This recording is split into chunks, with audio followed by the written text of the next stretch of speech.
जय हिंद साथियों, स्वागत है आपका एक महत्वपूर्ण वीडियो में। तो 8th पे कमीशन को लेकर के एक महत्वपूर्ण खबर निकल के आ रही है और यहाँ पर 8th पे कमीशन से संबंधित जो क्वेश्चन हैं, जो प्रश्न उठे हैं, उन सभी का जवाब सरकार की तरफ से दिया गया है। तो इस वीडियो में हम उस डिटेल्स को जानेंगे।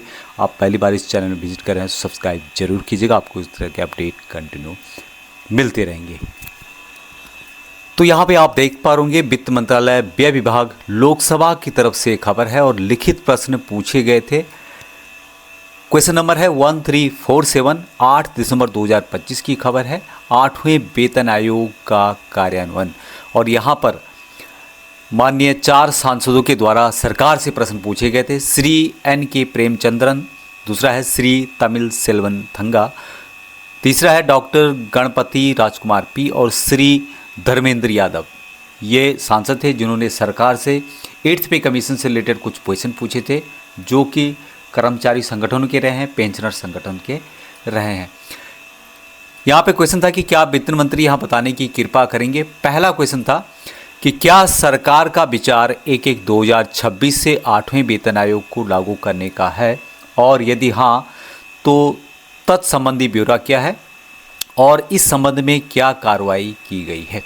क्वेश्चन नंबर 2, क्या सरकार ने 8वें वेतन आयोग के विचारार्थ विषय में, जिसमें कि TOR टर्म ऑफ रेफरेंस की बात की गई है, को अंतिम रूप दे दिया है, जिससे केंद्र सरकार के कर्मचारियों के वेतन और पेंशनरों के भत्ते में संशोधन होगा, और यदि हाँ तो तत्संबंधी ब्यौरा क्या है और यदि नहीं तो इसके क्या कारण हैं।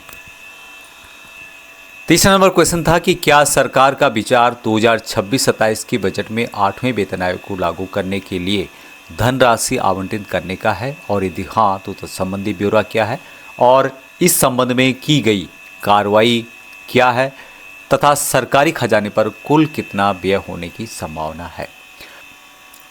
चौथा नंबर क्वेश्चन था कि क्या 8वें वेतन आयोग ने अंतिम सिफारिशें करने से पहले केंद्रीय सरकार के कर्मचारी और पेंशनभोगी संघों तथा राज्य सरकारों सहित सभी प्रमुख हितधारकों से परामर्श किया है या कर रहा है, और यदि हाँ तो तत्संबंधी ब्यौरा क्या है। यहाँ पर 5वां क्वेश्चन था कि 8वें वेतन आयोग के गठन और अन्य कार्रवाई की वर्तमान स्थिति क्या है और इससे लाभान्वित होने वाले केंद्र सरकार के कुल कर्मचारियों और पेंशनभोगियों की संख्या कितनी है। छठा क्वेश्चन था कि क्या सरकार 8वें वेतन आयोग के कामकाज शुरू होने में देरी के कारण और कर्मचारियों और पेंशनभोगियों की शिकायतों पर विचार करेगी, और यदि हाँ तो तत्संबंधी ब्यौरा क्या है। और अंतिम क्वेश्चन था 7वां कि आयोग द्वारा अपनी सिफारिशें कब तक प्रस्तुत किए जाने की संभावना और सरकार उन्हें कब तक लागू करेगी। ये प्रश्न पूछे गए थे विपक्षी दलों के सांसदों के द्वारा, और इन सभी क्वेश्चनों का आंसर वित्त राज्य मंत्री श्री पंकज चौधरी जी के द्वारा दिया गया है। सभी क्वेश्चन पूछे गए थे सभी पेंशनर्स और कर्मचारियों से रिलेटेड 8वें वेतन आयोग से संबंधित थे। तो यहाँ पर क, ग, ण और च, इन चारों क्वेश्चनों के जवाब उनके द्वारा एक साथ दिया गया कि 8वें वेतन आयोग यानी कि 8th पे कमीशन का गठन पहले ही कर दिया गया है। 8वें वेतन आयोग के विचारार्थ विषयों, जिसमें कि TOR टर्म ऑफ रेफरेंस की बात की गई है, को दिनांक 3/11/2025 के वित्त मंत्रालय के संकल्प के माध्यम से अधिसूचित कर दिया गया है। केंद्र सरकार के कर्मचारियों की संख्या लगभग 50,14,000 और पेंशनरों की संख्या लगभग 69 लाख है।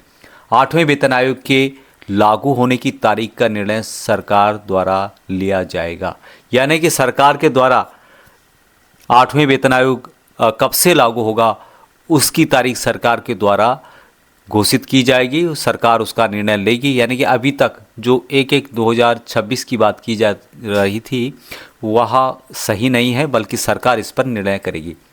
सरकार 8वें वेतन आयोग की स्वीकृत सिफारिशों को लागू करने के लिए निधियों का समुचित प्रावधान करेगी, यानी कि 8वें वेतन आयोग में जो भी खर्चा होगा उसका प्रावधान सरकार के द्वारा किया जाएगा। 5वां क्वेश्चन का उन्होंने जवाब दिया कि 8वां वेतन आयोग अपनी सिफारिशों को तैयार करने के लिए कार्यप्रणाली और क्रियाविधि को अपनाएगी। 6वां जो क्वेश्चन का जवाब उनके द्वारा दिया गया है कि दिनांक 3/11/2025 को अधिसूचित संकल्प में यथा निर्दिष्ट 8वां वेतन आयोग और इसके गठन की तारीख से 18 महीने के भीतर अपनी सिफारिशें प्रस्तुत करेगी। तो यहाँ पर सरकार के द्वारा सभी क्वेश्चनों का जवाब दिया गया, यानी कि सबसे जो इम्पोर्टेंट बात यहाँ पे है कि सरकार के द्वारा कब से लागू किया जाएगा उसका निर्णय सरकार के द्वारा लिया जाएगा। और दूसरी बात है कि 18 महीने के भीतर अपनी सिफारिशें प्रस्तुत करेगी। हालांकि अभी तक जो यहाँ पर प्रोग्रेस हुआ है सिर्फ जो सदस्यों की नियुक्ति सरकार के द्वारा की गई है, लेकिन उसके नीचे जो भी कर्मचारी होते हैं उनकी नियुक्ति अभी तक सरकार के द्वारा नहीं की गई है।